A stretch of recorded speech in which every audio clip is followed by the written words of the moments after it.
একটি ফোন পাই Aurora film production থেকে, ডিরেক্টর রাজদীপ পল এবং শর্মিষ্ঠা মাইতির কাছ থেকে। দিস ইজ হাউ কালকক্ষ স্টার্টেড। যেটা হওয়ার কথা ছিল সেটা হচ্ছে মন পতঙ্গ। মন পতঙ্গ অ্যাওয়ার্ড পেয়েছিল বেঙ্গলি প্যানোরামা সেকশনে। So what was your reaction and response after your film got the national award? আমি ভীষণ খুশি। কালকক্ষ received the best Bengali film of that year.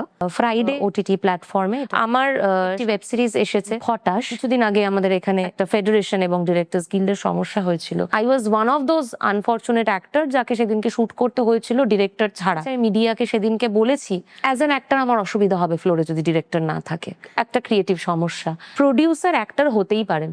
Aamir Khan is a producer actor. Social মিডিয়ার ফলোয়ার্স বেস করে casting হওয়া, influencer দেখে কাজ পাওয়া, কজন প্রডিউসার বা ডিরেক্টর তাদেরকে বলতে পারে যে যাও গিয়ে কাজটা আগে শিখে এসো, যতই তোমার 1 মিলিয়ন ফলোয়ার থাকুক না কেন।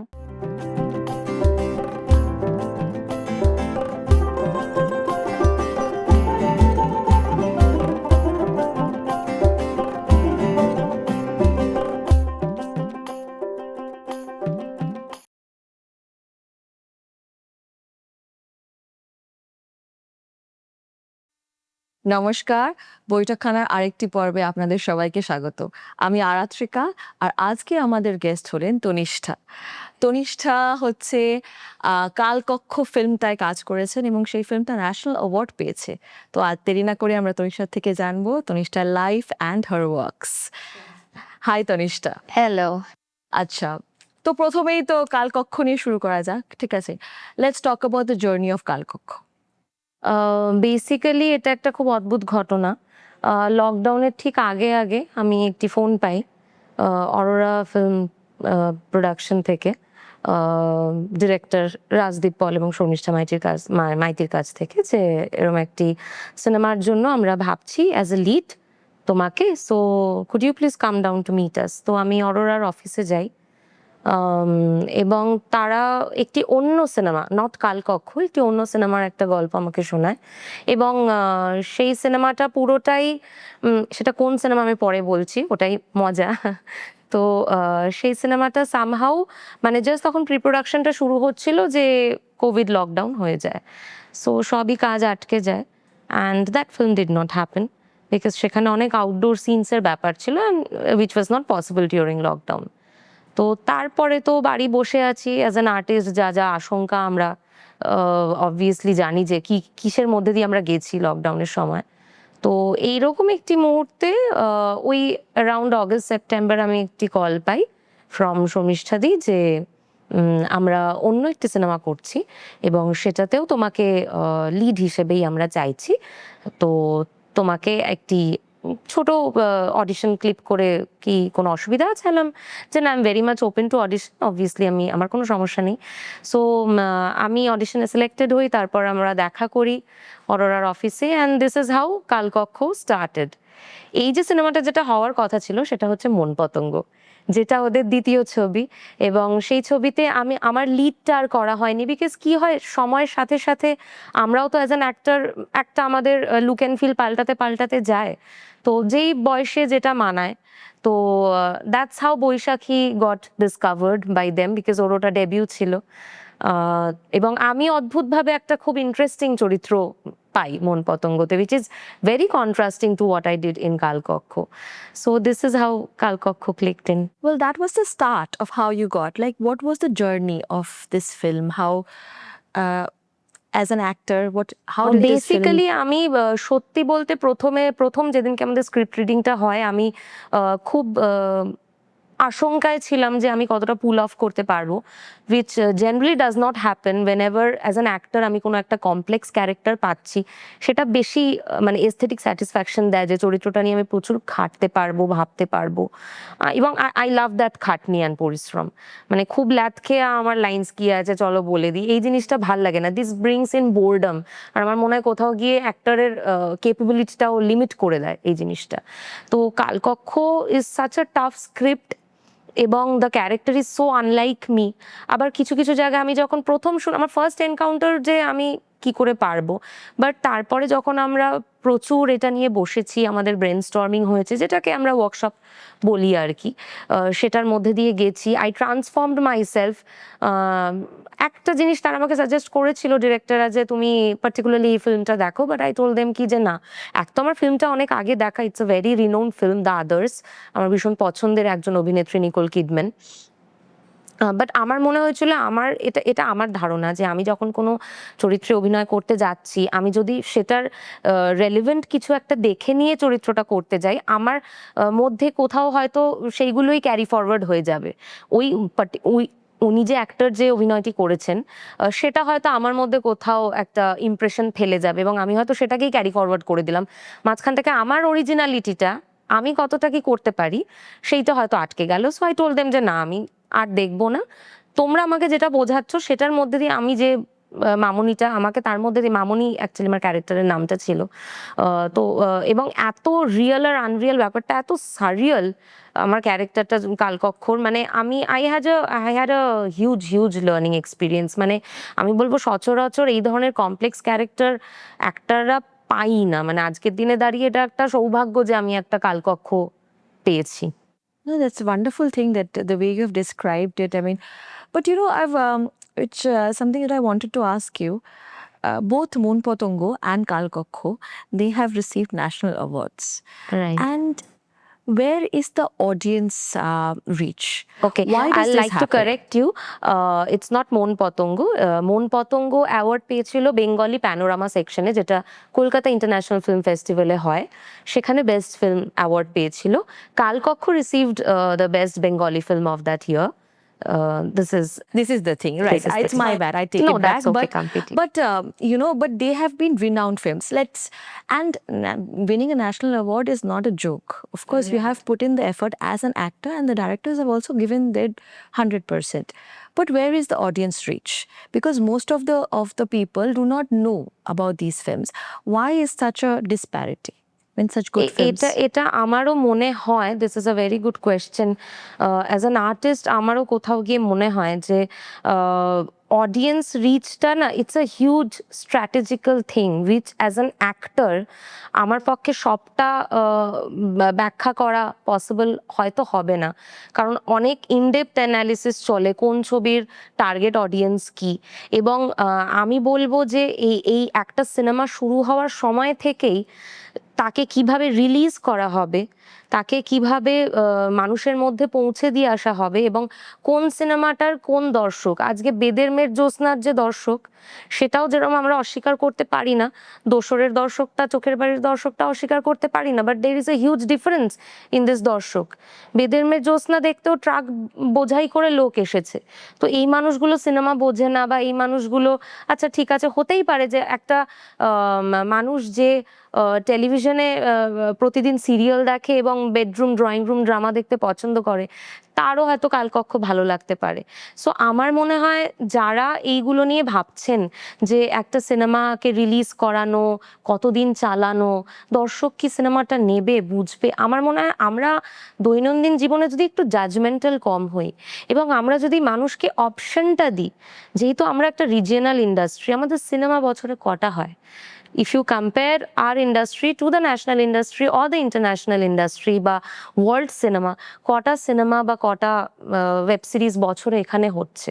গুটি কয়েক হচ্ছে। এই তো ছোট একটা ইন্ডাস্ট্রি। আমার মনে হয় কোথাও গিয়ে আমরা যদি লিমিট না করে দিই যে শহরের দর্শক এই ধরনের সিনেমা দেখবে, গ্রামের দর্শক এইগুলো হয়তো পছন্দ করবে, সেটা না করে আমার মনে হয় আমরা যদি দেওয়ালটাকে ভেঙে আমরা যদি প্রতিটা দর্শকের কাছে পৌঁছতে পারি, এবং সিনেমার না কোনো ভাষা নেই। মানে আমি বলছি, আমি নিজে জাজমেন্টাল হয়েছিলাম, এবং নন্দনে যখন আমরা হল ভিজিটে যেতাম উইকেন্ডসে কালকক্ষর সময়, আই ওয়াজ ভেরি ডাউটফুল যে এটা হয়তো একটা পার্টিকুলার এজ গ্রুপের ভালো লাগতে পারে, বিকজ গল্পটার মধ্যে একটা টাইম লুপের কনসেপ্ট আছে, একটা ইন্ডিয়ান মাইথোলজির সাথে, উইমেন এম্পাওয়ারমেন্টের সাথে আমাদের চাহিদা, লোভ, ভালোবাসা, আকাঙ্ক্ষা, সবটা নিয়ে একটা গল্প বলা।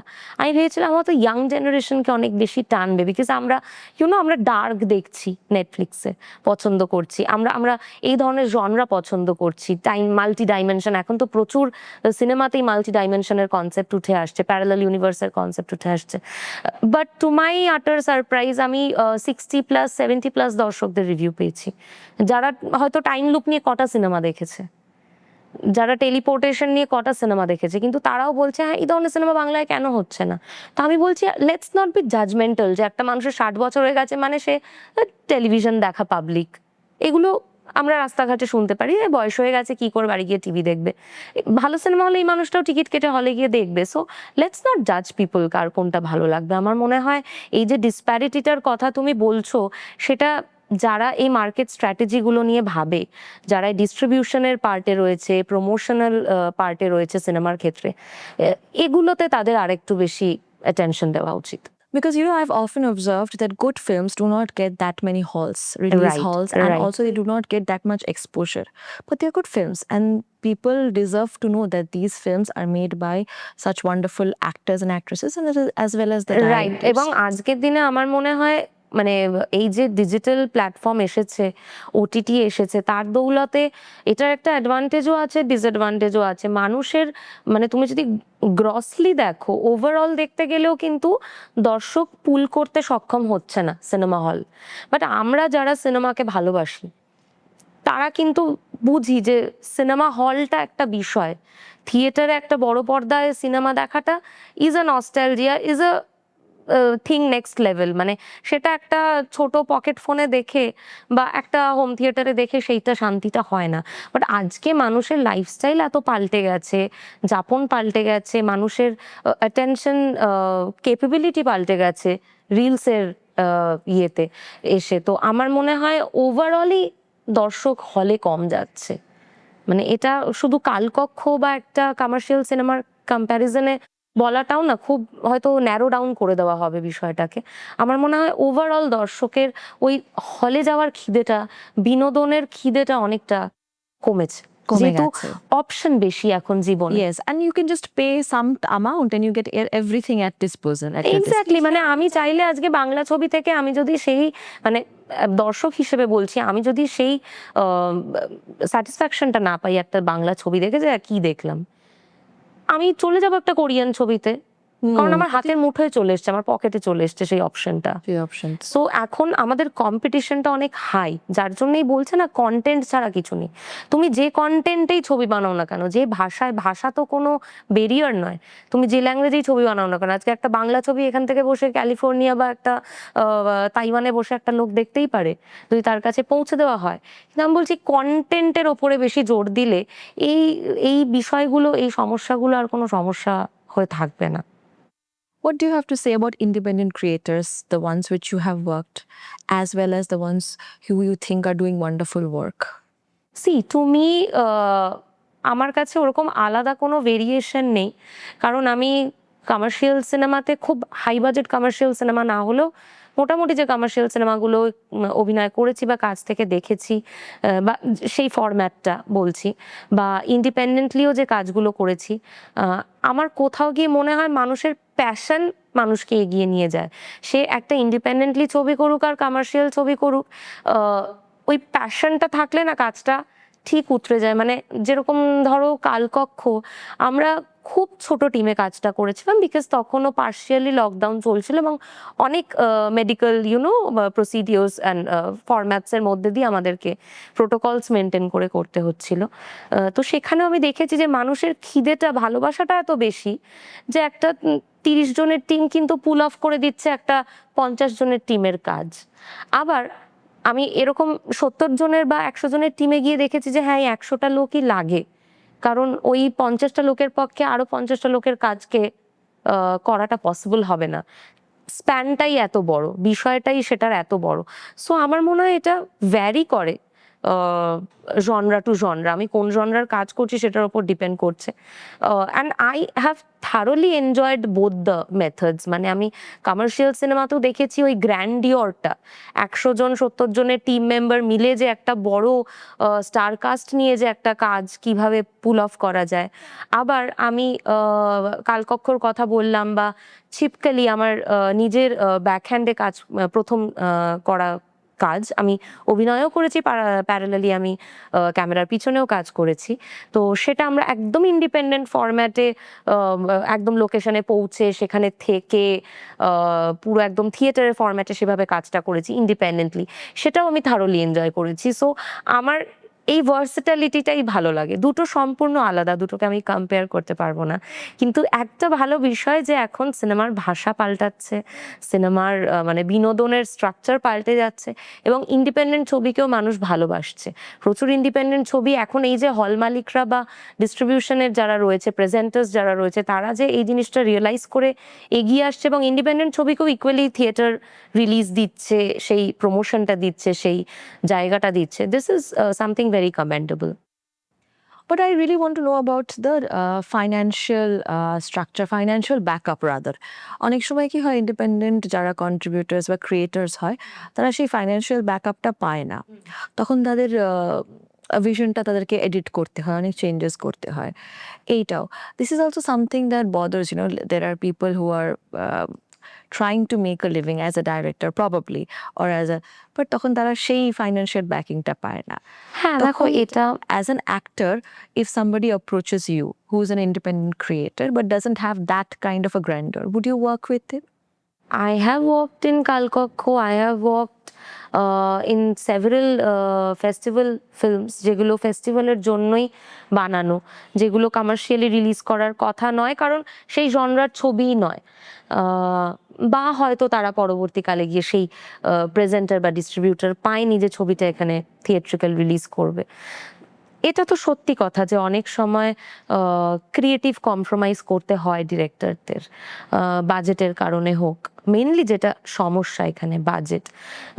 এবং আমি বলছি এটা একটা ক্রাইসিস হয়েই থাকবে ততদিন যতদিন না যারা লগ্নিকার, যারা ক্যাপিটাল যোগাচ্ছেন সিনেমা ইন্ডাস্ট্রিতে, সেটা একটা ফিচার ফিল্ম ফেস্টিভ্যালের জন্য ফিল্ম হোক বা একটা হল রিলিজের ফিল্ম হোক, আমার কোথাও গিয়ে মনে হয় যে এটা তাদের বোঝা উচিত এই যে ডিস্ট্রিবিউশন অফ ইকোনমিটা, আমি কোন খাতে কতটা খরচ করলাম, আমি মেকিংয়ের পিছনে বেশি গুরুত্ব দিলাম নাকি আমি পার্টিকুলার কোনো আর্টিস্টের পিছনে বেশি গুরুত্ব দিলাম, নাকি কোনো পার্টিকুলার টেকনিশিয়ানের পিছনে বেশি গুরুত্ব দিলাম, নাকি আমি একটা মোটামুটি ব্যালেন্সে চললাম। এটা এই লুকআউটটা হওয়া খুব দরকার। এবং যতদিন না এই ব্যালেন্সটা আসছে, ইকোনমিক্যাল ব্যালেন্সটা আসছে, এটা এটা খুব মুশকিল। মানে কারণ আমাদের, তুমি যদি দেখো আজকে আমরা যে মানে সিচুয়েশনে, যে সিনারিওতে রয়েছে, সেখানে ওভারঅল শুধু ফিল্ম ইন্ডাস্ট্রি বলে নয়, ওভারঅল প্রতিটা ইন্ডাস্ট্রি থেকে বাজেট কমে যাচ্ছে, একটা রিসিশনের দিকেই আমরা অলমোস্ট যাচ্ছি এখন। লোকের মুখে এই কথাটা চারিদিকে, মানে যে কোনো ডিপার্টমেন্টের যে কোনো ফিল্ডের সে মানুষ হোক না কেন, যে বাজার তো খুব খারাপ। আমাদের ইন্ডাস্ট্রিতেও প্রচুর মানুষ বলছে বাজার খুব খারাপ। তা আমি বলছি অর্থ আছে, কিন্তু অর্থর ডিস্ট্রিবিউশনটা ঠিক নেই। এবং যাদের কাছে এই পুঁজি, যারা এই ক্যাপিটালটা নিয়ে বসে আছে, সেটা তারা সিনেমায় খরচা করুন বা যে কোনো প্রোডাক্টে তারা খরচা করুন, আমার কোথাও গিয়ে মনে হয় এই লুকআউটটা যদি যতদিন না হবে তাদের, যে এই ইকুয়াল ডিস্ট্রিবিউশন অফ ইকোনমি, সেখানে তো এইভাবে কম্প্রোমাইজ করতে হবেই, কিছু করার নেই। তার মধ্যে থেকেও যারা খুব প্যাশনেটলি ছবিটাকে ভালোবেসে বানানোর চেষ্টা করছেন, তারা মানে 100% চেষ্টা করছেন যে সেটার মধ্যে থেকে যতটা ভালো বের করে আনা যায়, সেই লুকআউটটা তো আছেই। So what was your reaction and response after your film got the national award? This was something I did not expect at all, because a lot of potential films were competing that year. তো আমি খুব আশাবাদী ছিলাম না, কারণ national award is a big thing in our industry. তো সেক্ষেত্রে যখন প্রথম নিউজটা পেলাম, আই ওয়াজ এক্সট্যাটিক যে মানে এটা সত্যি ঘটেছে। অ্যান্ড কোথাও গিয়ে কৃতিত্বটা পুরোটাই যারা ছবিটা বানায়, আমি ভীষণভাবে বিশ্বাস করি এটা ডিরেক্টরস মিডিয়াম, এবং আমি একজন ডিরেক্টরস অ্যাক্টর। তো সেই জায়গা থেকে আমি ভীষণ খুশি যে রাজদীপ দাস শর্মিষ্ঠাদির এটা ডেবিউ ফিল্ম, তারা লকডাউনের ক্রাইসিসেই এই সিনেমাটা ভেবেছে, তৈরি করেছে। বিকজ সিনেমাটার যে স্টার্টিং পয়েন্ট, যে একজন মানে আমার যে চরিত্রটা, সে মানে একজন ডাক্তারকে বলছে যে আমার বাড়িতে খুব অসুস্থ মা এবং মেয়ে, আপনি প্লিজ চলুন। এবং the doctor is frightened, he is scared to death যে না আমি যাব না আপনার বাড়িতে। বিকজ এই যে বা আমাদের বাড়ি থেকে, এটা তো আমরা সবাই ফেস করছিলাম ওই সময়, যে ধরো বাড়ি থেকে বেরোচ্ছি এবং ফিরছি যখন একটা মনে আশঙ্কা নিয়ে, কিছু নিয়ে ফিরছি না তো, বাড়ির লোকরা অ্যাফেক্টেড হয়ে যাবে না তো, মানে এবং নিজেকে সারাক্ষণ স্যানিটাইজ করা, একটা ট্রমাটাইজেশনের মধ্যে ভোগা, একটা সারাক্ষণ মানে একটা মানে মৃতপ্রায় হয়ে ঘুরে বেড়ানো, যে এই মরে যাব না তো, এই মরে যাব না তো, কাছের মানুষরা চলে যাচ্ছে। তো এইগুলো তো ফেস করেইছি। সেই জায়গা থেকে মানে আমি খুব খুশি যে আমরা এত প্রোটোকলস মেনটেন করে, এত চ্যালেঞ্জেস মিট করেও এই ছবিটা সাকসেসফুলি বানাতে পেরেছি এবং মানুষের কাছে পৌঁছতে পেরেছে। ন্যাশনাল প্ল্যাটফর্মে সেই ছবিটা যোগ্য সম্মান পেয়েছে। মানে I am really truly grateful to Rajdeep Das Sharmistha যে তারা আমাকে চুজ করেছিল এই ক্যারেক্টারের জন্য। Hmm. So how was your experience working with them? It was great. তারা খুব কি বলবো, খুব practical directors. Practical in the sense, তারা ইমোশনালি হয় না অনেক সময় ডিরেক্টররা প্রচন্ড ইমোশনালে বয়ে যান। আমি এরকম মানুষের সাথেও কাজ করেছি যারা হয়তো সেই সব সিনগুলো এডিটে গিয়ে বাদ দিয়েছে, কিন্তু করার সময় তারা মানে আহারে এটা করব না, এই জায়গাটা রাখবো না, করি। সো এইভাবে রেখে দিয়েছে। বাট রাজদীপ দাস শর্মিষ্ঠাদির কাছে ভিশনটা খুব ক্লিয়ার। এবং যেটা আগে বললাম যে আমার চরিত্রটা খুব কমপ্লেক্স একটা চরিত্র, আমার অনেকগুলো জায়গা ধরতে সমস্যা হচ্ছিল, কারণ এত আনপ্রেডিক্টেবল, এই কাঁদছে, এই হাসছে, এই রেগে যাচ্ছে, এই প্রেমে পড়ে যাচ্ছে, এই ক্রাইসিসে ভুগছে, এই প্যানিক করছে। সো এতগুলো মানে ওভারল্যাপিং ইমোশনস ক্যারেক্টারটার মধ্যে। সো আমরা প্রচুর আলোচনা করেছি এবং they never let me down, they always encouraged me যে হ্যাঁ Tannishtha, if you can give some other inputs, তুমি যদি এটা তো মানে তারা তাদের ভিশনটা আমার সাথে শেয়ার করেছে, তুমি যদি নিজে থেকে আরো কিছু ইনপুট দিতে পারো অ্যাজ অ্যান অ্যাক্টর, এবং এই যে একজন আর্টিস্টকে ওই জোনটার মধ্যে আরো ঠেলে দেওয়া, ওই জোনটার মধ্যে আরো কমফোর্টেবল করে দেওয়া, এটা তো একজন ডিরেক্টরই পারেন। মানে আমি তো ভাবতেই পারি না যে ফ্লোরে গিয়ে শুধু আমার লাইন দেখে অভিনয় করে চলে আসবো, মানে ডিরেক্টরের সাথে না বসে একবারও যে চরিত্রটা কি বা আপনি কিভাবে দেখছেন, কারণ ডিরেক্টর তো দেখে, দেখাটা তো ভিশনটা তো তার, আমি অ্যাজ অ্যান অ্যাক্টর সেটা এক্সিকিউট করি মাত্র। তো এবং আমি যদি ভালো অ্যাক্টর হতে পারি, পারফেক্ট তো কেউ হয় না, বাট এটলিস্ট যদি ওইদিকে যেতে পারি, সো আমি আরো কিছু ইনপুট দেওয়ার চেষ্টা করবো চরিত্রটার মধ্যে, কিন্তু বেসিক খাঁচাটা তো সেই বনে আর কি, ডিরেক্টরই বনে। সো এটা মানে আমি প্রচুর হেল্প পেয়েছি এবং আমরা প্রচুর ওয়ার্কশপ করেছি, মানে খুব খুব মজা করে কাজটা হয়েছে। You know, I also have the same thing. If somebody tells me or suggests that এই মুভিটা দেখো, এই ক্যারেক্টারটার সাথে সিমিলারিটি আছে, আমারও কোথাও না কোথাও মনে হয় যে আমি ওই ক্যারেক্টারটাকে এমুলেট করতে শুরু করে দেবো। ওই জন্য আমিও দেখি না। আমিও দেখি, মনে হয় যেন ওটাই উনি যেটা করেছিলেন আমিও সেটা করতে শুরু করে দেবো। ওই জন্য অরিজিনালিটি হয়তো থাকবে না। মানে তুমি যেটা বলছিলে আদার্স এর একদমই। ক্ষেত্রে। আমার এইটাও মনে হয় যে সিনেমা তো বাস্তব জীবনের বাইরে গিয়ে কিছু নয়, তার সাথে খানিকটা কালার, খানিকটা লার্জার দেন লাইফ ব্যাপার অ্যাড করে দেওয়া, খানিকটা ইমাজিনেশন অ্যাড করে দেওয়া, এটাই তো সিনেমা। কিন্তু বেসিক খাঁচাটা তো বাস্তব থেকেই তৈরি হয়। তো এই যে দেখার ব্যাপারটা, এই দেখাটা যদি আমরা আরো ওয়াইডেন করে আমাদের চারিপাশটা দেখি, আমাদের চারিপাশের মানুষগুলোকে দেখি, তাহলেই কিন্তু এই বিষয়গুলো, যেরকম আমার সাম্প্রতিককালে একটি ওয়েব সিরিজ এসেছে যেটার আমি ওয়ান অফ দ্য প্রডিউসারও, এবং আমি মুখ্য লিড ক্যারেক্টারে অভিনয় করেছি। ফ্রাইডে ওটিটি প্ল্যাটফর্মে এটা এখন স্ট্রিমিং হচ্ছে। এটার নাম ফটাস। তো সেই ফটাসে আমার যে চরিত্রটা, একজন হাউসওয়াইফ, একটি 6-7 বছরের বাচ্চার মা, এবং বেশ বিয়ের অনেকটা বছর কেটে গেছে, বেশ খানিকটা সময় কেটে গেছে, এখন অবস্থা কিরকম, সেখান থেকে গল্পটা শুরু হয়। তো আমি আমার চারিপাশে আমার মা কাকিমাদেরই দেখেছি যে তারা সংসারটা কিভাবে সামলাচ্ছে, তারা সন্তানের প্রতি কি করছে। আজকে আমি বায়োলজিক্যাল মা হইনি মানে আচ্ছা আমি বায়োলজিক্যাল মায়ের ক্যারেক্টার করতে পারবো না, এটা তো হতে পারে না। ওটাই তো আমার চ্যালেঞ্জ, ওটাই তো আমার চ্যালেঞ্জ। তো সেই জায়গায়, বা আমি বলছি আমার প্রথম সিনেমা হিরালাল, সেখানে আমার চরিত্র ছিল একজন নায়িকা, সেই সময়কার একজন বিখ্যাত নায়িকা, কুসুম কুমারী। মানে এটা নটি বিনোদিনীর পরের ফেজে আর কি ওনার উত্থান হয়েছিল। তো আমি তো স্বচক্ষে দেখিনি কুসুম কুমারী কেমন ছিলেন।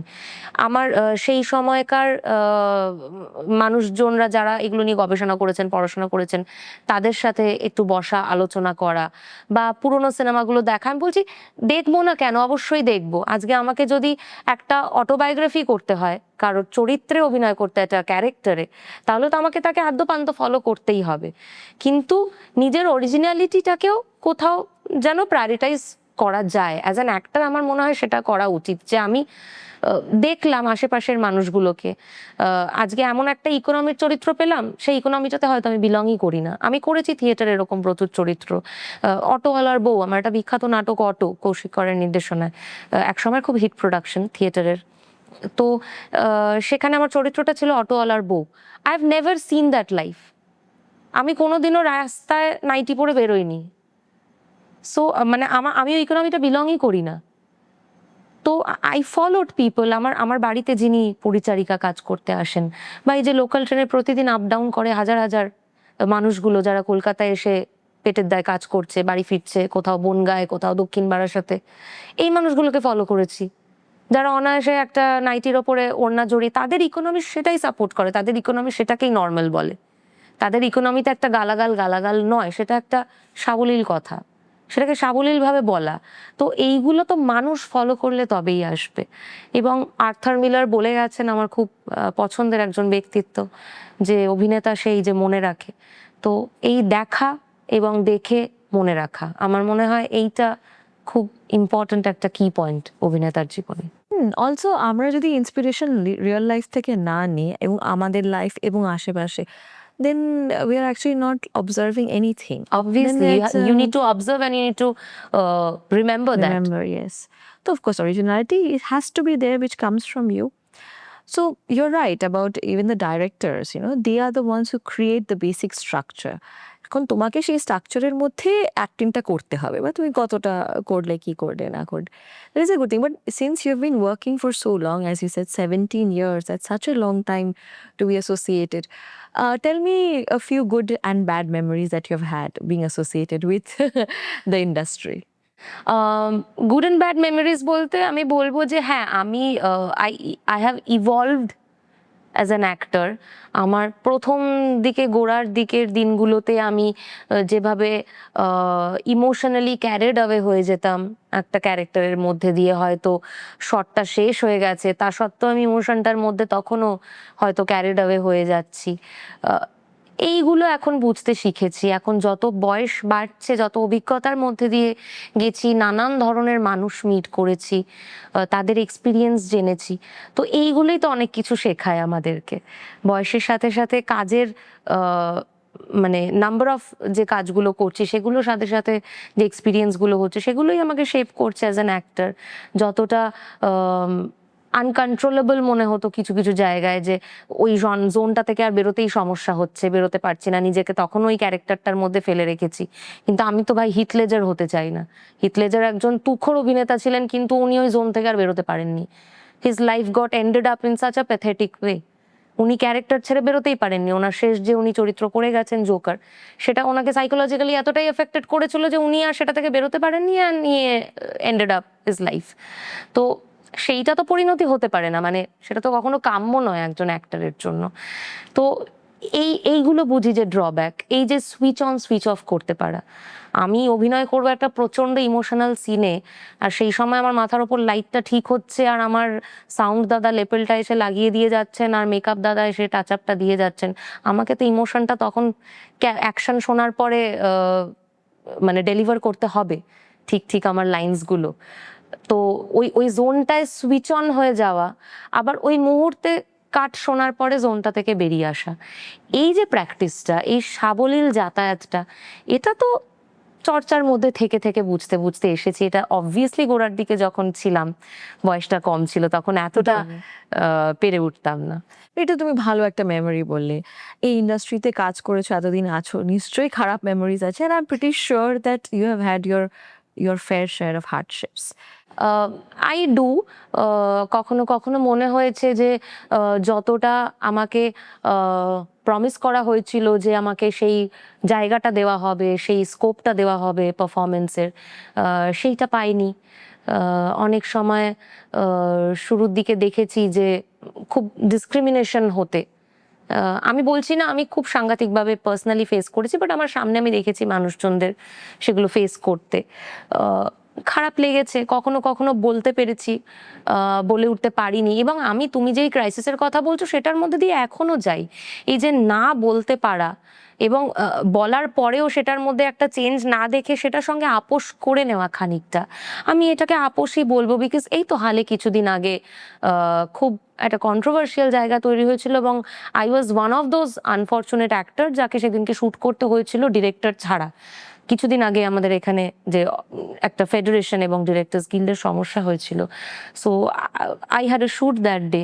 এবং আমার মনে আছে আমি মিডিয়াকে সেদিনকে বলেছি বড় গলায় যে অ্যাজ অ্যান অ্যাক্টর আমার অসুবিধা হবে ফ্লোরে যদি ডিরেক্টর না থাকে। মানে আমি ক্রিয়েটিভ দিক থেকে এটা মানতেই পারবো না যে যে কেউ এসে আমাকে অ্যাকশন বললে, তখন একজন আমাকে ইন্টারাপ্ট করলেন যে আমাদের মালিক তো প্রডিউসার, যিনি আমাদের টাকা দিচ্ছেন।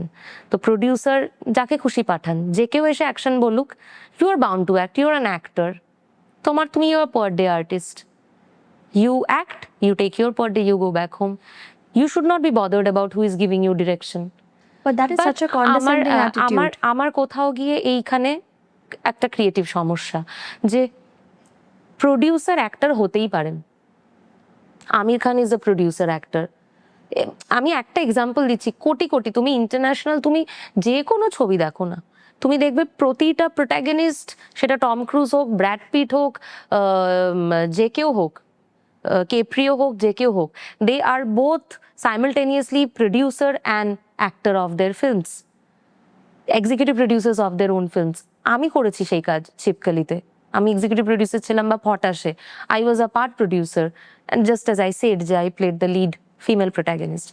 তো ঠিক আছে, কিন্তু ডিরেক্টর তো ডিরেক্টরই হয়, রাইটার তো রাইটারই হয়। রাইটারের কাজটা অন্য যে কেউ পারবে না, পাঁচজন লিখতে পারবে না, লেখা সবার আসে না, শব্দ চয়ন সবার আসে না, ইমাজিনেশন পাওয়ার সবার একরকম নয়। Everyone cannot be a director.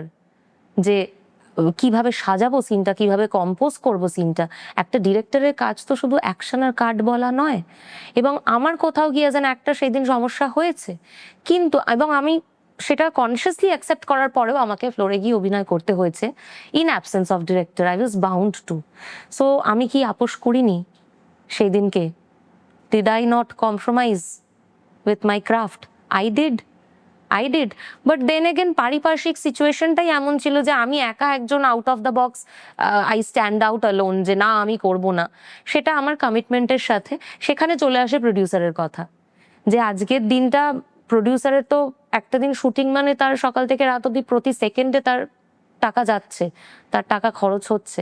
আমি এই জায়গাটা আজকে বুঝি, কারণ আমি 2 টাকা হলেও ইনভেস্ট করেছি কোনো একটা প্রজেক্টে, সেটা খুব সামান্য স্বল্প পরিমাণ, কিন্তু করেছি, তাই ওটার ভ্যালুটা আমি বুঝতে পারি। যে যে মুহূর্ত থেকে অন হলাম, মানে আমার পকেট থেকে 1 টাকা করে বা 50 পয়সা করে প্রতি সেকেন্ডে প্রতি মিনিটে যাচ্ছে। তো সেখানে প্রডিউসার চলে আসে, যে আজকে অ্যাজ অ্যান অ্যাক্টর আমি বলছি যে আমার ডিরেক্টর ছাড়া শ্যুট করতে সমস্যা হচ্ছে, কিন্তু প্রডিউসার এসে যদি বলেন যে দেখো ভাই আমি তো আজকে 14 ঘন্টা নিয়েছি তোমাদের জন্য, তো হ্যাঁ মানছি আজকে একটা ক্রাইসিস হয়েছে, কিন্তু আমার কি 14 ঘন্টার টাকাটা পুরোটাই লস হবে? Is that something acceptable? সেটাও তো অ্যাকসেপ্টেবল নয়।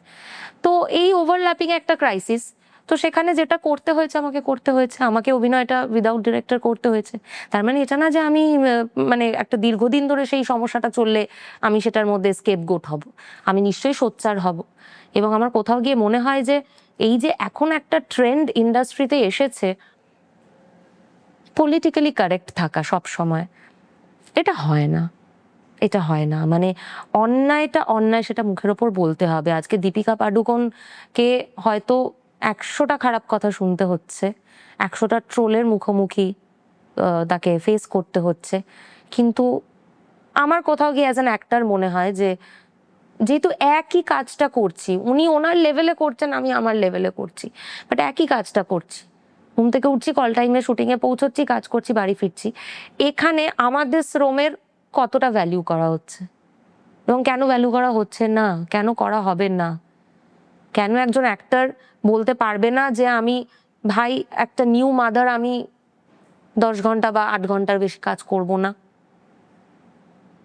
আজকে একটা টেকনিশিয়ান যদি বলতে পারে যে আমি সারা রাত মানে উইদাউট এনি টাইম লিমিট আমি কাজ করতে পারবো না, because I have a family, I have a personal life, I have a health to maintain, আমাকে বাঁচতে হবে আগে, সো এটার জন্য একটা টাইম লিমিট হওয়া উচিত, শুটিংটা 14 ঘন্টা অব্দি রেস্ট্রিক্ট করা উচিত। হলো তো, মানলো তো এতগুলো মানুষ, অসুবিধা তো সবার হচ্ছিল। তাহলে একজন অ্যাক্টর কেন বলতে পারবে না? একজন অ্যাক্টর আজকে 10 ঘন্টা খেটে যে টাকাটা পাচ্ছে, 15 ঘন্টা খেটে সেই টাকাটা পাচ্ছে, যদি টানা 20 ঘন্টা শুটিং হয় সেই টাকাটাই পাচ্ছে। সেখানে কেন তার ওভারশিফট বা যেটাই হয় টেকনিশিয়ানদের ক্ষেত্রে, সেটা কেন আর্টিস্টদের ক্ষেত্রে হবে না? তাহলে আর্টিস্ট এই সময় অবধি কাজ করবে। হ্যাঁ, এক্সেপশনস হতেই পারে যে একটা টেকনিক্যাল ক্রাইসিস হলো, যে আজকে আমাদের শ্যুটটা 5 ঘন্টা হওয়ার কথা ছিল, it got extended up to 10 hours, আরো 5 ঘন্টা বাড়াতে হলো due to some technical hazards. সেটা হতেই পারে, আমাদের ফিল্ডে হয়, আমরা জানি। সেক্ষেত্রে এভরিওয়ান ইজ কনসিডারেট এনাফ, যারা এই প্রফেশনটাকে ভালোবাসে বা সম্মান করে, they are considerate enough to understand and cooperate. But আজকে ও মানে একজন অ্যাক্টর তার হয়ে সোচ্চার হলে সেটাকে কেন ট্রোল করা হবে?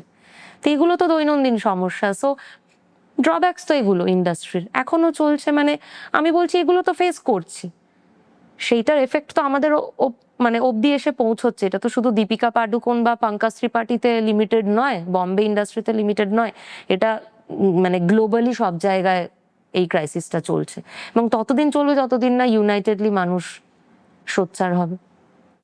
But you know the fact that somebody told you যে কেউ একজন এসে অ্যাকশন বলে দেবে, that is a very condescending attitude.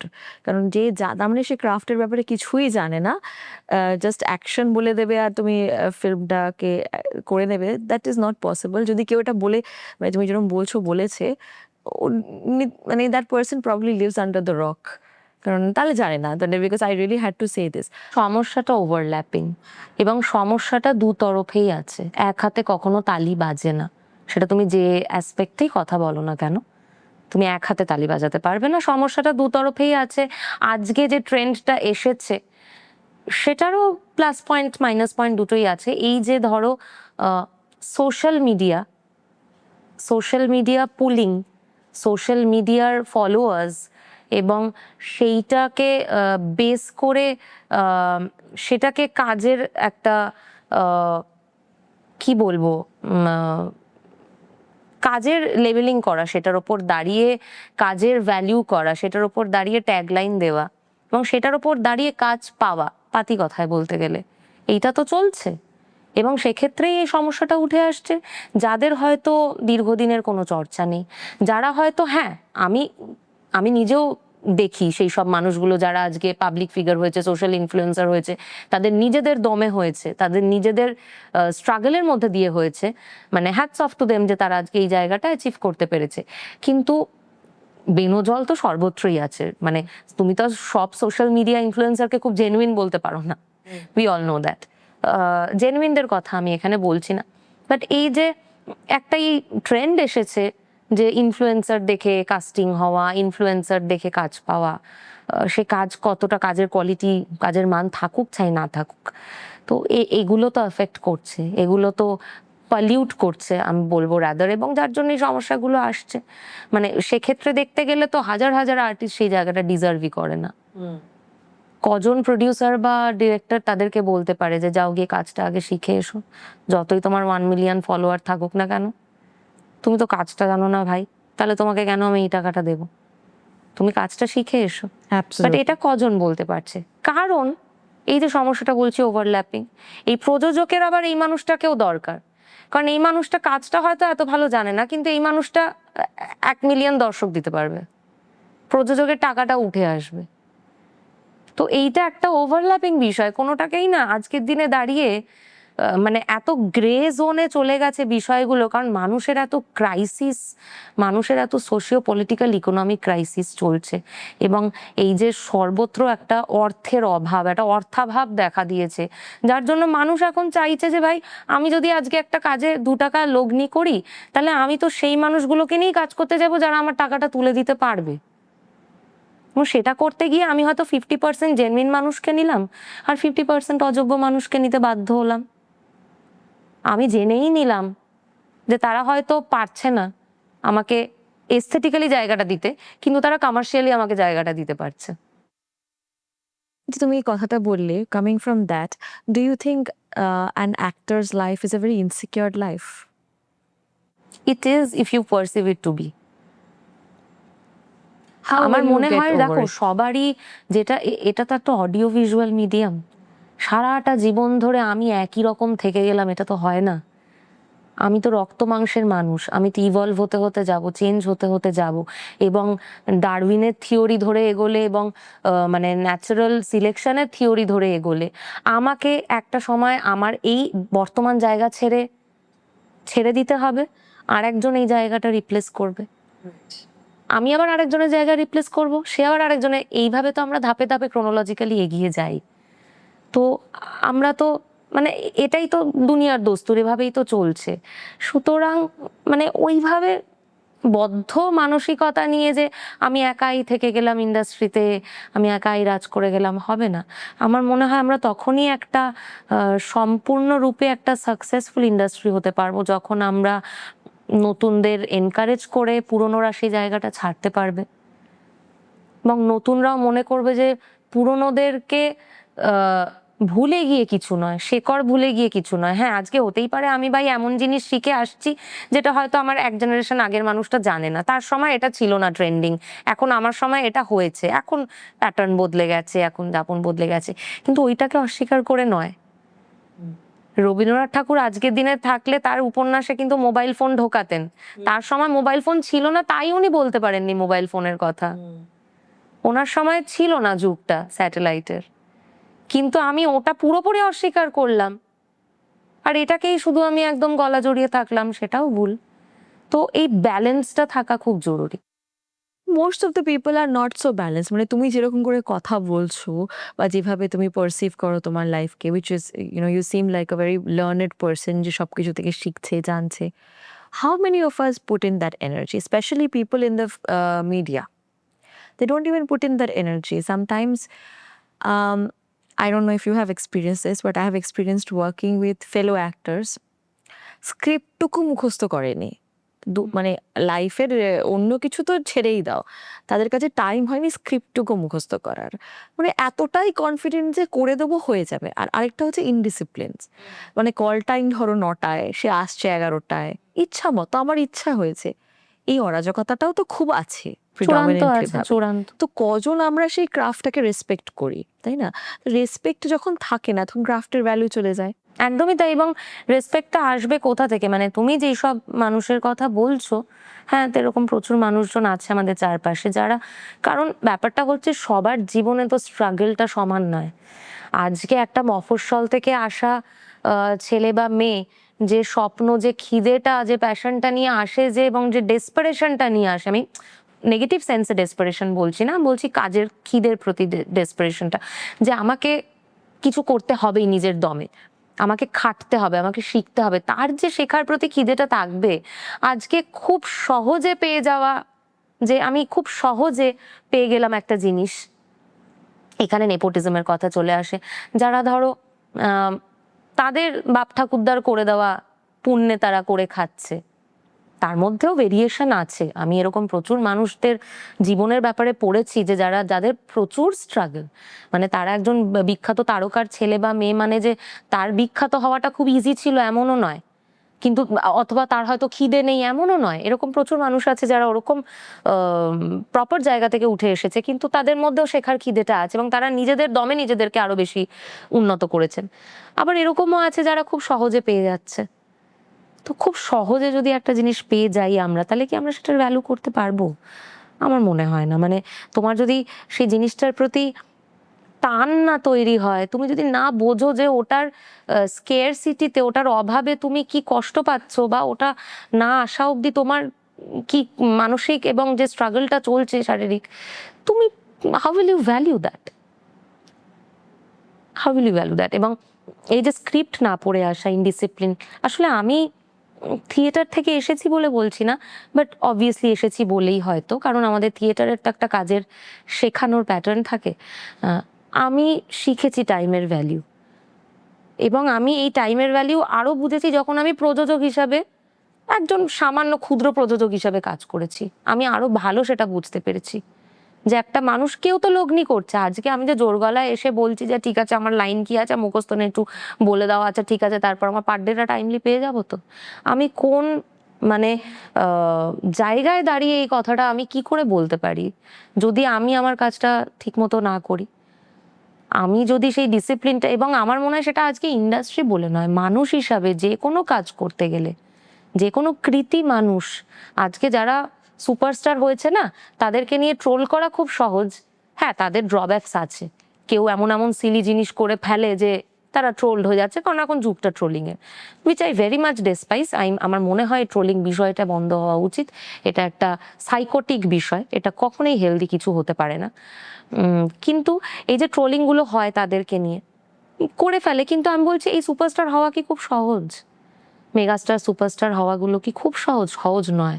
ওই ডিসিপ্লিনের মধ্যে দিয়ে যেতে হয়, নিজেকে শিক্ষিত করে তুলতে হবে, এবং সেটা যে কোনো কৃতি সম্পন্ন মানুষ, তুমি যে কোনো পাবলিক ফিগার দেখো না, একটা পলিটিশিয়ান দেখো, একটা ক্রিকেটার দেখো, বিরাট কোহলির মতো, সে তো পেয়ে গেছে অনেক কিছু, বা ধোনি তো যা পাওয়ার পেয়ে গেছে জীবনে, তারপরেও তারা যে বেসিক্স গুলো মেনটেন করে, যে ডিসিপ্লিন গুলো মেনটেন করে, তবেই তারা ওই জায়গায়, ওই পজিশন, ওই স্ট্যাচারে। সো আজকে যারা ট্রোল করে বেড়াচ্ছে, আনুষ্কা শর্মা একটা ভুলবশত কিছু বলে ফেললো, বা অমুকে বিরাট কোহলি একটা ভুলবশত কিছু করে ফেললো, সেটা নিয়ে ফাট করে ট্রোল হয়ে গেল, অত সহজ তাদের জায়গাটা অ্যাচিভ করা? আমার মনে হয় হয় না। সে তুমি একটা নেপো কিড হও, আর তুমি ভাই একটা মফস্বল থেকে আসা একটা স্ট্রাগলার হও, you need to have that education, you need to educate yourself, you have to be disciplined. এবং তুমি যে ফিল্ডেই কাজ করো না কেন, তুমি যদি সময়ের মূল্য না বোঝো, তুমি শ্রমের মূল্য যদি না বোঝো, এবং তুমি যদি তোমার আশেপাশের টিম মেম্বারদের না বোঝো, মুশকিল সার্ভাইভ করা। আমার মনে হয় সেক্ষেত্রে সাকসেসটা হয়তো খুব শর্ট লিভড। কারণ আজকের দিনে দাঁড়িয়ে এরকম যা ট্রেন্ড এসেছে না, এই মানুষ উঠছে, এই গায়েব হয়ে যাচ্ছে, হারিয়ে যাচ্ছে। কতদিন একটা মানুষ সমানে চর্চায় থাকে বলো তো? তুমি কিছুদিন একটা মানুষকে চর্চায় চর্চায় তারাই থাকে দীর্ঘদিন ধরে, যারা কিন্তু ওই পন্থাটা, এবং এই পন্থার কোনো অল্টারনেটিভ নেই। আজকে ফেসবুক ইনস্টাগ্রামের যুগে দাঁড়িয়েও এটা যতটা সত্যি, এটা 60-এর দশকে, 70-এর দশকে, 90-এর দশকেও যারা উঠে এসেছে তাদের ক্ষেত্রেও ততটাই সত্যি, আমাদের ক্ষেত্রেও আগামী দিনে যারা আসবে তাদের ক্ষেত্রেও তাই। তুমি যাই করে নাও, তোমাকে শিক্ষিত হতেই হবে। শিক্ষার কোনো, এডুকেশনের কোনো অল্টারনেট বিকল্প নেই। নেই। সো তুমি থিয়েটারের ব্যাপারে বলছো, এই থিয়েটার থেকে তুমি যখন থিয়েটার করতে, থিয়েটারের ব্যাকগ্রাউন্ডে প্র্যাকটিস করতে, বেঙ্গল থেকেই থিয়েটার করেছো পুরোপুরি সবসময়?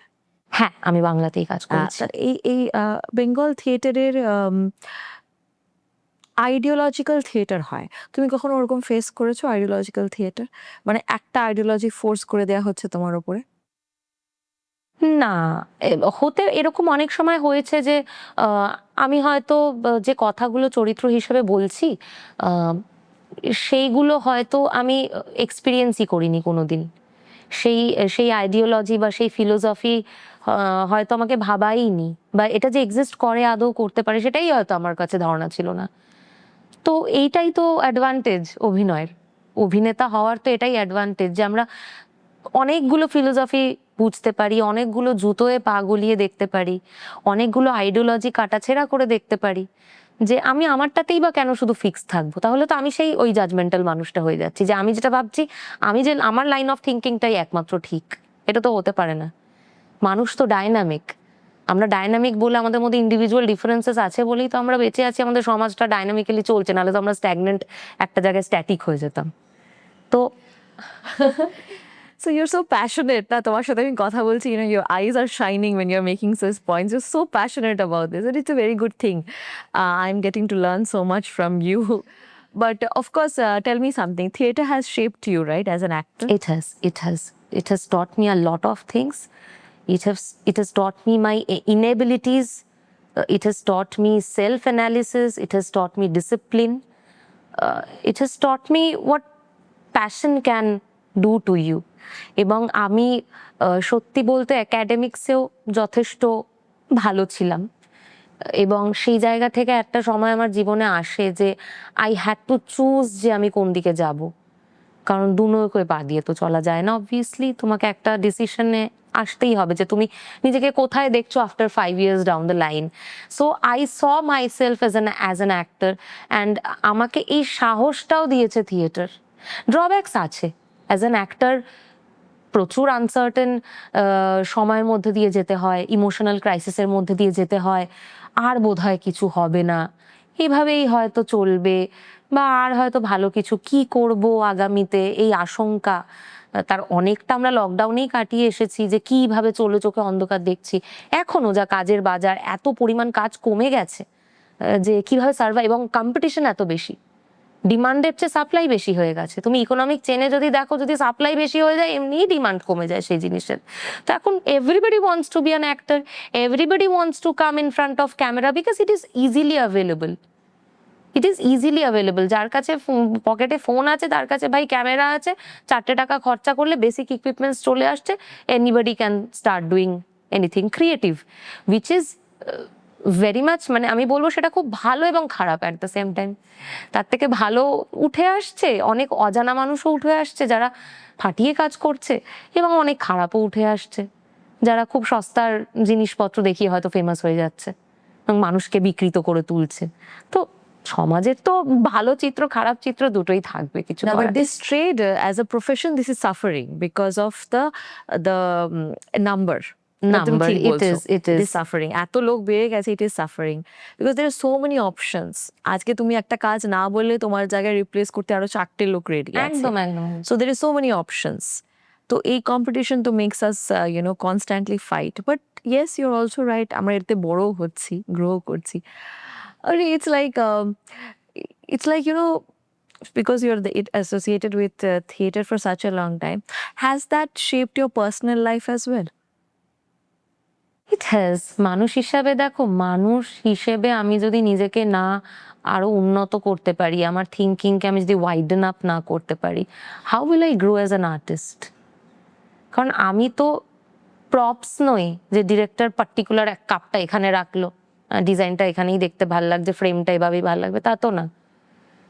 অ্যাক্টারও প্রপস, কিন্তু অ্যাক্টার কোথায় বাকি প্রপসের থেকে আলাদা হয়ে যায়?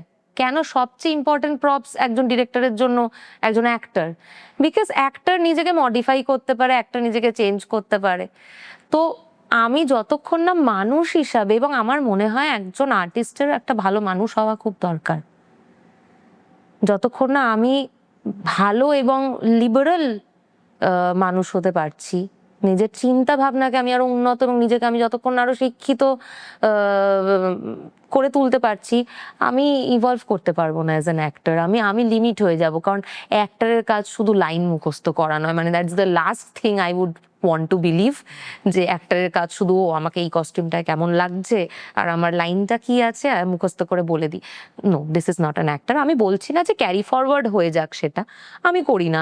আমি যেখানে আমার কস্টিউম মেকআপ আমি ছেড়ে ফেলি, আমিও চরিত্রটাকেও ছেড়ে ফেলে বাড়ি ফিরে আমি আমার সত্তাতে বাকিটা কাটাই, নাহলে তো আমি পাগল হয়ে যাবো।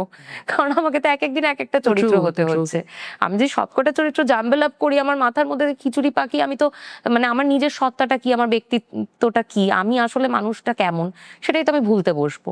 তো সেটাকে সবচেয়ে প্রায়োরিটাইজ করতেই হবে, মানে ইনার ওয়েলবিংটা এবং সেলফ অ্যানালিসিসটা, ইন্ট্রোস্পেকশনটা, এবং নিজেকে আমি বলছি গ্রো করতে থাকা মানুষ হিসাবে, সেটাই কিন্তু আর্টিস্টকে তৈরি করে দেয়।